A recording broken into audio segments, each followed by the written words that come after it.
ഇക്കഴിഞ്ഞ നിയമസഭാ തെരഞ്ഞെടുപ്പിൽ അപ്രതീക്ഷിതമായ പരാജയമാണ് LDFന് ഉണ്ടായിട്ടുള്ളത്. ഈ പരാജയത്തെ സംബന്ധിച്ച് അതിനുണ്ടായ വിവിധ കാര്യങ്ങൾ, വിവിധ ഘടകങ്ങൾ എങ്ങനെയൊക്കെയാണ് പ്രവർത്തിച്ചിട്ടുള്ളത് എന്നത് സംബന്ധിച്ച് ഞങ്ങൾ സംഘടനാപരവും രാഷ്ട്രീയവുമായ പ്രശ്നങ്ങളും വിവിധ തരത്തിലുള്ള പ്രചാരവേലകൾ നമുക്കെതിരായിട്ട് വന്നിട്ടുള്ള കാര്യങ്ങളും എല്ലാം ഇതിന് ഇടയായിട്ടുണ്ട് എന്നാണ് പാർട്ടി പ്രാഥമികമായിട്ട് കാണുന്നത്. ഇത് സംബന്ധിച്ച് CPIM പാർട്ടിയുടെ പ്രവർത്തകരെയും പാർട്ടി ഘടകങ്ങളെയും LDFിലെ ഘടകകക്ഷികളെയും ജനങ്ങളെ ആകെയും വിശ്വാസത്തിലെടുക്കുകയും അവരുടെ അഭിപ്രായങ്ങൾ കൂടി പരിഗണിച്ചുകൊണ്ടായിരിക്കും തിരിച്ചടിയെക്കുറിച്ചുള്ള ഞങ്ങളുടെ പരിശോധനയും നിലപാടുകളും. ഈ തെരഞ്ഞെടുപ്പിൽ LDFന് 37.6% വോട്ടാണ് ലഭിച്ചത്.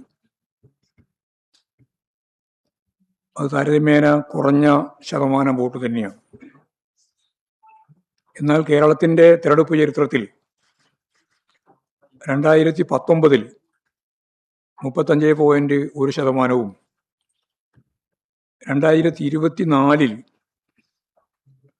33.35% വോട്ടുകളാണ് LDFന് ലഭിച്ചിരുന്നത്. ആ സന്ദർഭത്തിലെല്ലാമുള്ള തിരിച്ചടിയിൽ നിന്ന് പാഠം പഠിക്കുകയും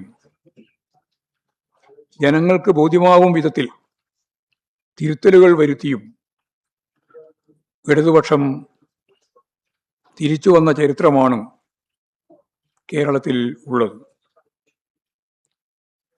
വിലയിരുത്തലുകൾ സത്യസന്ധമായിരിക്കും. അത് സംബന്ധിച്ച്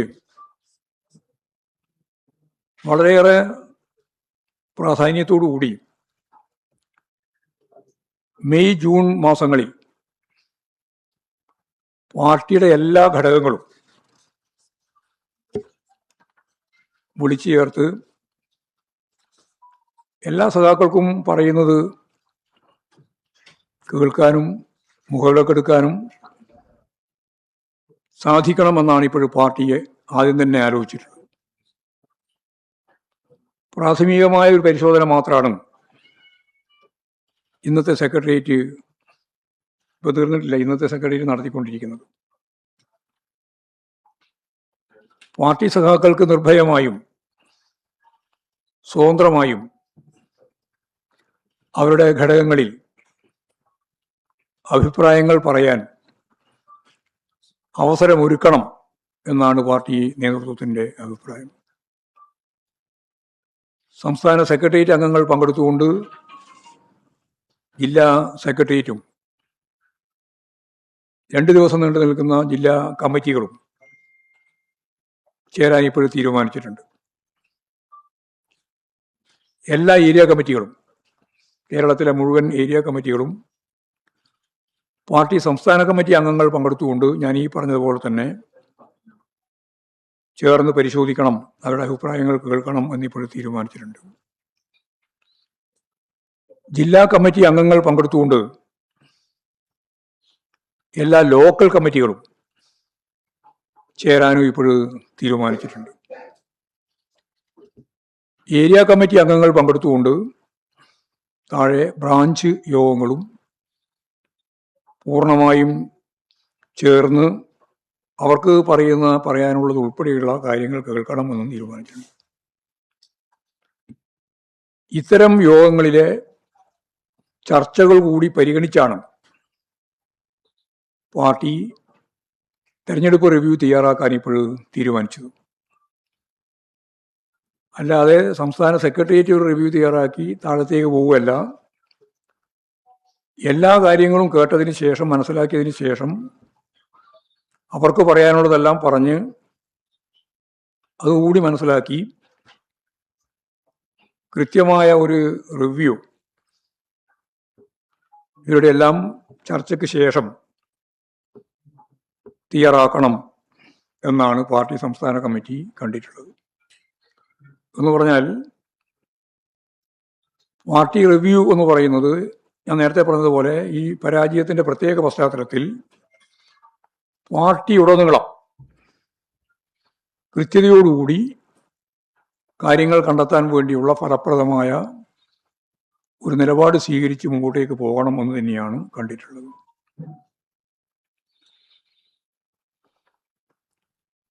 ഇപ്പോഴ് വലിയ രീതിയിൽ നമുക്കെതിരായിട്ടുള്ള പ്രചാരവേലയും ചർച്ചകളും ഒക്കെ നടക്കുന്നുണ്ട് എന്നുള്ള കാര്യം എല്ലാവർക്കും അറിയാം, മാധ്യമങ്ങൾക്ക് പ്രത്യേകിച്ചും അറിയാം. പക്ഷേ ആ പ്രചരണത്തെയെല്ലാം അതിജീവിച്ചുകൊണ്ട് ഞാൻ നേരത്തെ പറഞ്ഞ പോലെ പാർട്ടിയെയും LDFനെയും ജനങ്ങളെയും മുഖവിലക്കെടുത്ത്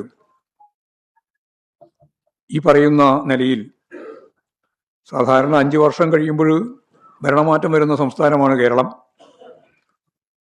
അത് ചരിത്രത്തിൻ്റെ തന്നെ ഭാഗമായിട്ട് തിരുത്തി കുറിച്ച് 10 വർഷം തുടർച്ചയായി ഇടതുപക്ഷ ജനാധിപത്യ മുന്നണി ഭരണത്തിലായി. ഇടതുപക്ഷ ജനാധിപത്യ മുന്നണി വീണ്ടും ഭരണത്തിൽ വരാൻ സാധിക്കുന്ന മുന്നണിയാണെന്നുള്ള കാര്യത്തിൽ യാതൊരു സംശയവുമില്ല. അതിനുതകുന്ന തരത്തിലുള്ള തിരുത്തലുകൾ തീർച്ചയായും പാർട്ടി സ്വീകരിക്കും. അത് ഞങ്ങൾ ജനങ്ങളോടും പാർട്ടിയോടും പാർട്ടി സഖാക്കളോടും എല്ലാം കൃത്യതയോടുകൂടി തുറന്നു പറയാൻ തന്നെയാണ് ആലോചിച്ചിട്ടുള്ളത്. ഇടതുപക്ഷ രാഷ്ട്രീയത്തിൻ്റെ സ്ഥാനം ജനങ്ങളുടെ ഹൃദയപക്ഷത്താണ് എന്ന കാര്യം ഞാൻ പ്രത്യേകിച്ച് പറയേണ്ടതില്ല. തൊഴിലാളികളും കൃഷിക്കാരും കർഷക തൊഴിലാളികളും ഉൾക്കൊള്ളുന്ന ഒരു വലിയ വിഭാഗം പാവപ്പെട്ട ജനങ്ങളുടെ ജീവിതത്തിനെതിരായി വരുന്ന ബൂർഷ്വാ കടന്നാക്രമങ്ങളെ അതിജീവിച്ചുകൊണ്ടാണ് പാർട്ടി കേരളത്തിൽ അതിശക്തമത്തായ അതിൻ്റെ സ്വാധീനം നിലനിർത്തിയിട്ടുള്ളത്. അതോടൊപ്പം തന്നെ വർഗീയതയ്ക്കെതിരായിട്ടുള്ള മതനിരപേക്ഷ നിലപാടുകളും ബഹുസ്വരതയും ഉയർത്തിപ്പിടിച്ചുകൊണ്ടാണ് വിട്ടുവീഴ്ചയില്ലാതെ പോരാട്ടം ഇടതുപക്ഷ പ്രസ്ഥാനം കേരളത്തിൽ നടത്തിയിട്ടുള്ളത്.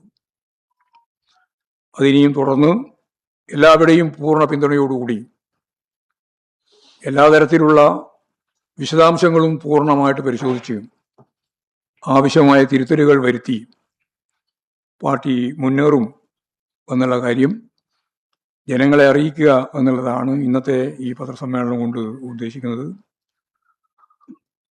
അതിനുശേഷം ഈ തിരഞ്ഞെടുപ്പിന് ശേഷം ഉണ്ടായ 2 കാര്യങ്ങളാണ്. ഒന്ന്, പാലക്കാട് പാർട്ടി ജില്ലാ കമ്മിറ്റി ഓഫീസിന് നേരെ ആഹ്ലാദ പ്രകടനത്തിന്റെ ഭാഗമായിട്ട് നടത്തിയിട്ടുള്ള കടന്നാക്രമം, അത് സംസ്ഥാന കമ്മിറ്റി അതിശക്തിയായി പ്രതിഷേധിക്കുകയാണ്.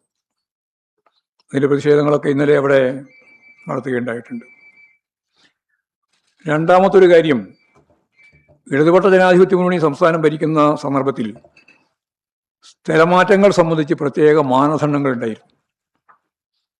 എന്നാൽ ഇപ്പോൾ ഇവിടെ പുതിയ സർക്കാർ സത്യപ്രതിജ്ഞ ചെയ്ത് അധികാരത്തിൽ വന്നു കഴിഞ്ഞിട്ടില്ല. അതിനു മുമ്പ് തന്നെ നേരത്തെ കൃത്യതയോടുകൂടിയുള്ള മാനദണ്ഡം അനുസരിച്ചുള്ള സ്ഥലമാറ്റത്തിന് പകരം ഭരണപക്ഷ സർക്കാർ ജീവനക്കാരുടെ ഒരു സംഘടനയുടെ നേതാവിൻ്റെ കത്ത് അങ്ങനെ തന്നെ പറഞ്ഞുകൊണ്ട് ട്രാൻസ്ഫർ ഓർഡർ ഉണ്ടാക്കിയിരിക്കുകയാണ്. സാധാരണ ഒരു തരത്തിലും ആർക്കും അംഗീകരിക്കാൻ കഴിയുന്ന ഒന്നല്ല. ആ രീതിയിലുള്ള ട്രാൻസ്ഫർ ഓർഡറിൻ്റെ കോപ്പി നമുക്ക് ലഭിക്കുന്ന സ്ഥിതിയാണ് ഉണ്ടായത്. അപ്പോൾ അത് തെറ്റായ ഒരു നിലപാടാണ്. അതിനെ ശക്തിയായിട്ട് സമൂഹം എതിർക്കും എന്ന് തന്നെയാണ് ചൂണ്ടിക്കാണിക്കാനുള്ളത്. ഇത്രയും കാര്യങ്ങളാണ് പൊതുവായിട്ട് പറയാനുള്ളത്. വിശദാംശങ്ങളിലേക്ക് ഞാൻ നേരത്തെ പറഞ്ഞ പോലെ പിന്നീട് പറയാമെന്ന് ഉദ്ദേശിക്കുന്നു.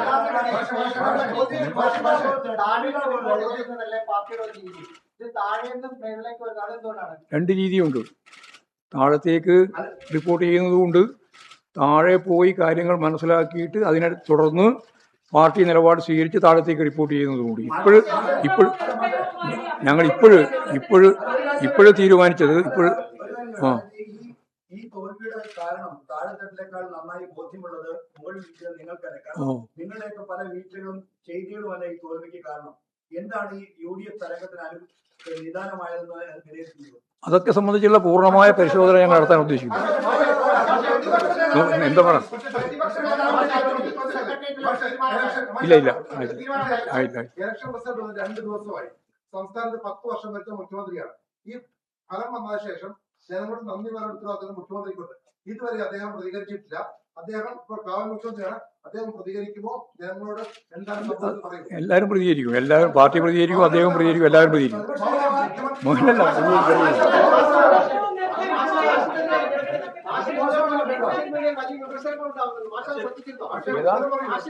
Social media